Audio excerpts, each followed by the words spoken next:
खुलुमबाय आं उदांस्रि बर' दिनै आरो गोदान रादाबजों नुजाथिफैदों। दिनैनि गिबि रादाबानो जादों मानाव गेदेर गाहाय मन्थ्रि नरेन्द्र मदिया ग्लबेल एआई एक्सप'खौ दावबायहैयो, जेराव एआईखौ गोदानै आरो भारत हादरनि टेकनिक सोलिबाय थानाय आवगायलांनाय हाबाफारि आरो गोख्रों खालामनो दिन्थिनायाव दासिमै एआईआ भारत हादरनि गिबि हास्थायनाय ट्रेन्डिं जादों। हम भारत एआई भारत जीपीटी बना रहे हैं। ये पॉडकास्ट है स्वामी विवेकानंद के साथ और सरदार वल्लभ भाई पटेल।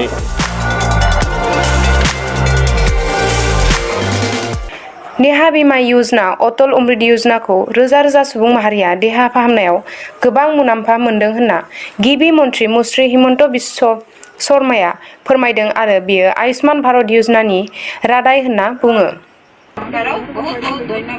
श्री लखींदर कर्मकार ধৰিত চৰকাৰ মানে চেফটিক পাই গৈছিলে আয়ুষ্মান কাৰ্ডৰ দ্বাৰা মই ভাল কৰিব পাৰিলোঁ।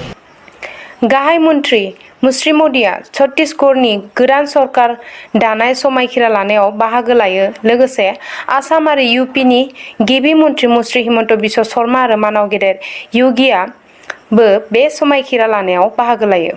और शुद्ध अंतरकरण से निर्वहन करूंगा तथा मैं भय या पक्षपात, अनुराग या द्वेष के बिना सभी प्रकार के लोगों के प्रति संविधान और विधि के अनुसार न्याय करूंगा। मणिपुराव आफ्रिका स्वाइन फ्लू सन्देरनायनि मा 1785 अमाफोरखौ बुथारना गारबाय होनना फोरमायदों।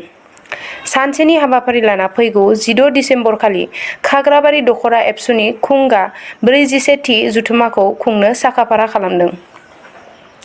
पार्लियामेन्ट जथुमफुनाय समाव हरखाबै सानै सुबुङा भिजिटर्स गेलारिनिफ्राय बाज्रुमना होनायाव दुंहाव थासारि सोमजिहोदों। पार्लियामेन्ट हाउसआव संसद भवनाव उदखारि गाग्लोबनायनि 22थि बोसोरारि सानाव गाहाय मन्थ्रि मदिया सान्थ्रि जवानफोरनो बिबार बावदों।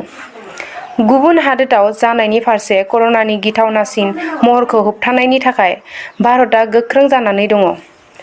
भारतारि सान्थ्रिफोरनो 800 कौटि खरसा खालामनानै एसाल्ट राइफलफोर बायनायनि थांखि लादों भारत हादोरआ।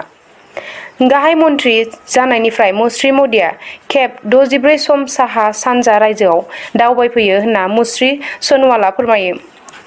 पार्लियामेन्टआव हाबहैनाय सानै सुबुंखौ हमनो थांना आसामनि संसद मन्थ्रि मुश्री दिलीप शइकियाआ जखम जायो। दिनैनि रादाबा एसेनोसै, गोजोन्थों।